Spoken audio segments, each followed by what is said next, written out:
Hey friends, we're back looking at chapter 2 in our Even If Daily Grace study. And we are still on week 2. We broke it week 2 into 2 parts just to give you little sections. Last week, we focused on remembering. We said in the middle of your distress, in the middle of your situation, your trials, remember who God is. Habakkuk was questioning God's plan, questioning what was happening, really confused. But in it, he calls out, "Are you not from everlasting, O Lord my God, my Holy One? We shall not die, O Lord. You have ordained them as judgment, and you, O Rock, have established them for reproof." Again and again and again, calling on God's nature. We see in this everlasting or eternal one, depending on the version. O Lord, Yahweh, covenant keeping God. My God is personal yet powerful, Elohim, and he's mine. And my Holy One, you're holy, holy, holy, so much other than me. All of your motives are pure. And oh, rock, you're my rock solid God. You don't change. In you, I find stability and strength. Then we're going to see he will stand on watch, and I will take my stand at a watch post and station myself on a tower and look out and see what he will say to me, and what will answer concerning my complaint. Habakkuk 2:1. We see Habakkuk here saying, I'm going to watch like a sentinel on a watch post. I am looking out to see what God is going to say. I'm anticipating his reply. And in his heart, we see something here where he's also like, I expect God to speak to me, and I'm open to what he has to say, where we stay open to correction as well. Watching and waiting like a sentinel on a watch post, Habakkuk took his place, waiting before the Lord. He is going to get a reply from God, and it's one that is going to bring some comfort. Like, don't worry, Babylon will eventually receive, they're going to drink from the same cup that they have given out to others. They will receive judgment, just like all oppressive systems of evil will eventually be judged. Evil will be eradicated. He gives them a big picture far into the future. If Habakkuk could only look far into the future and see Christ. We see a quote on page 41 and 42 of our book. If Habakkuk could have seen from his watchtower far into the future on the nearby hill of Calvary, he would have known the answer to every question that burdened his heart that day. Though judgment was coming for their sins, God would be faithful to his people by sending the promised Messiah. He would keep his covenant and bring with Jesus a new covenant better than the last. Justice would be served when the sinless Son of God paid the price for the sins of his own. All evil will be conquered as redemption was accomplished and Jesus breathed, "It is finished," from the cross. God's faithfulness would ultimately be displayed in Jesus. We still wait and watch. We can look back and we see the cross and we see our redemption, but then we wait and we look forward for our full redemption. We look forward to those moments in Revelation where we're around the throne of God. We look forward to a new heaven and a new earth. We're still waiting and watching like Habakkuk. There'll be moments when we don't understand, and in those moments, know that God is real. Page 42 says, as we wait and we watch, and as we wrestle with prayer and crowd and tears, we know that God has come near to us. He will be faithful because that is who he is. Habakkuk takes us to the great verse on the just shall live by faith. We see here that God contrasts the life of a believer to an unbeliever. In these timeless words, we're reminded of who we were, who we are, and what God desires for us. We see the sin of pride in the soul of the puffed up, in contrast with those who are living by faith in their God. The people of God are made righteous by faith. They live both now and for eternity because of their faith in God's finished work.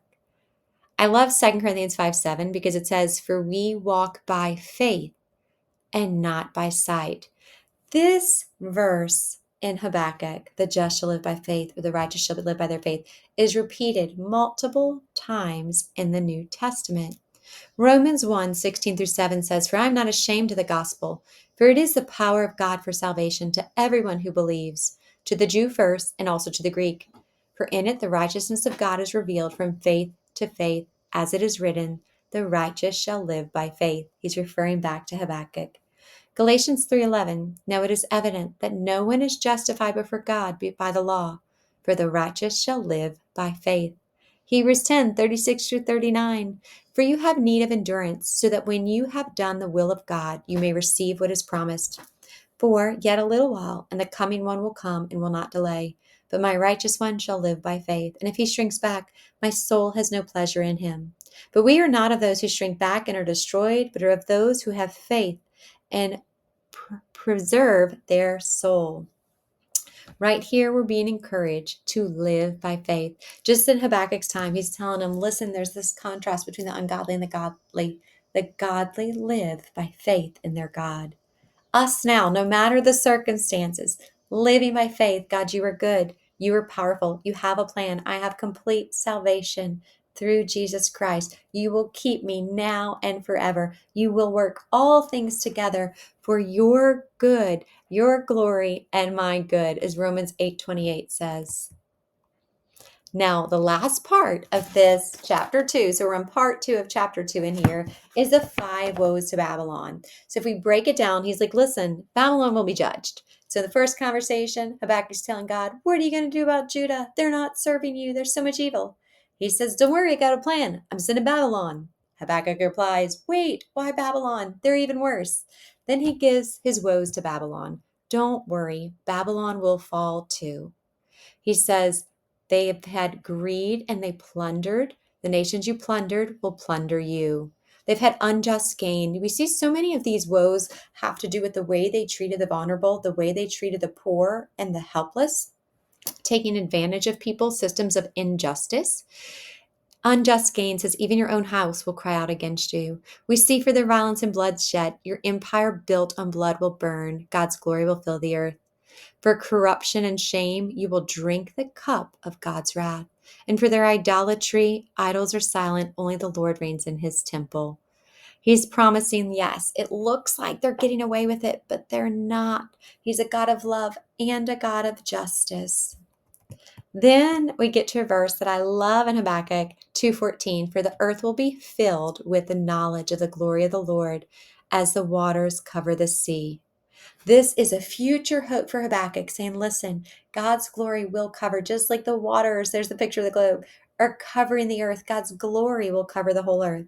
This was a future hope showing Christ and then the Holy Spirit coming and living inside of believers. And then it goes even further to show one day the new heaven and the new earth. It's not just about eradicating the evil of Babylon. It's filling with God's glory is language similar to the filling in the temple or the tabernacle.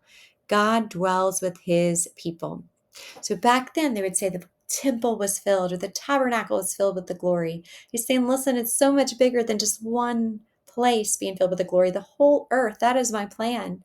Now we as believers are made into his temple, filled with his glory, having the earth made into the Holy of Holies. The whole earth can be that place where we meet in a personal and powerful way with our Maker.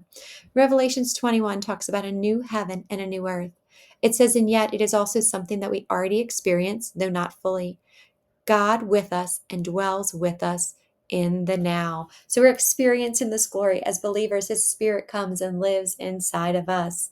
And yet we anticipate and wait for an even greater glory, the full revelation.